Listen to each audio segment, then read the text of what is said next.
مەسەلەکە لە من نەوەستا، بەڵکو ئەنسارەکان هاتنە لای پێغەمبەری خوا صلی الله عليه وسلم وتیان ئەی پێغەمبەری خوا ئێمە زەویزارمان زۆرە، باخمان هەیە، باخی دارخورما، داوات لێ ئەەکەین ماڵەکانمان یان باخەکانمان دابشکە لە بینی ئێمە و لە بینی براکانمانە لە مهاجرین.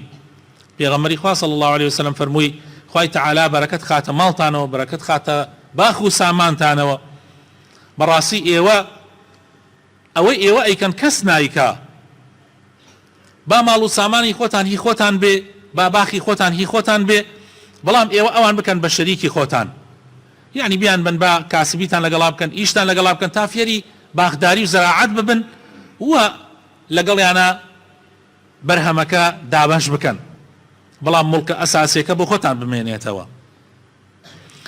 ئەمەندە بەخشیندەییان نواند ئەنساریەکان، حتا مهاجرینەکان هاتنە لای پێغەمبەری خوا صلی الله عليه وسلم فەرمویان ئەی پێغەمبەری خوا ئەوەی ئەنسارێکا کەس نایکا، کەس نەیکردووە، ئێمە ئەترسین هیچ پاداشتێک بۆ ئێمە نەمێنێتەوە، یعنی هەرچی پاداشتێ ئەوان بیبن، یعنی گەیشتووە ئەو حەدە.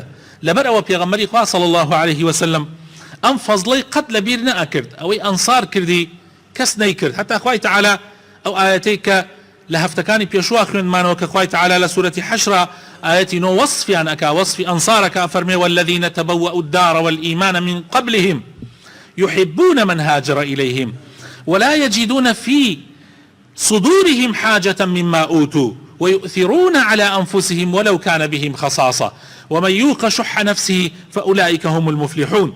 بالراسي أوان قيشنا أو بري بخشندي حتى تنانت فضلي أوان يعني أدا بسر خويانا كأمش إتر أو برا يستو زكاة أدي صالانا خير أكي روجانا ومانقانا بلام سير أكي اشتكي كم أكي سبون منا هر یەکێک لە ئێمە کاتێک فەقیرێکە بینێ، کاتێک کارێکی خێری ئەبینێ، پرۆژەیەکی خەیری ئەبینێ، ئەڕاتە مزگەوتێ، یعنی شتێک لەو پارەی کارێک گیرفانە 1000 دینار هەیە، 250 هەیە، 5000 بە پێی ئەوەی کە هەیە ئەی بەخشی خاتە ناو سنووقەکەەوە یا ئەی خاتە ئەو کارە خەیریەوە.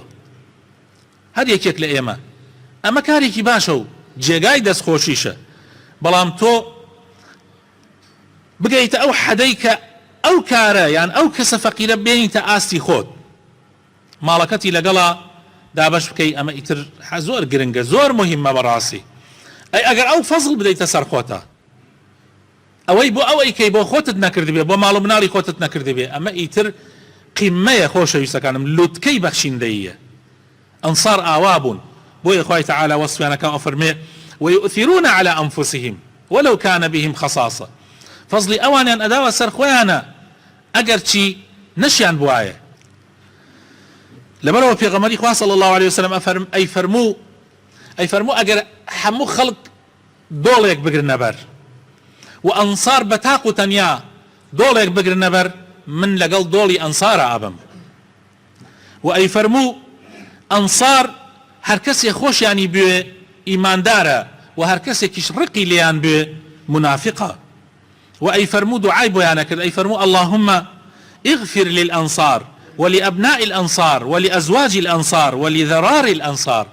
يا ربي خواه لأنصار كان خوش ببا، لا مالو مناليان خوش ببا، لا خيزان كان خوش ببا، لنوكيد هاتويان خوش ببا. ولشواني كترشا فرمي لولا الهجرة لكنت امرئا من الأنصار. اگر هجرت نبوايا وبعداشتي قوري هجرتو كوتش نبوايا من خۆم بە یەکێک لە ئەنسارەکان ئەزانی. تەماشاکەن خۆشەویستەکانم، گەورەی ئەم قەومە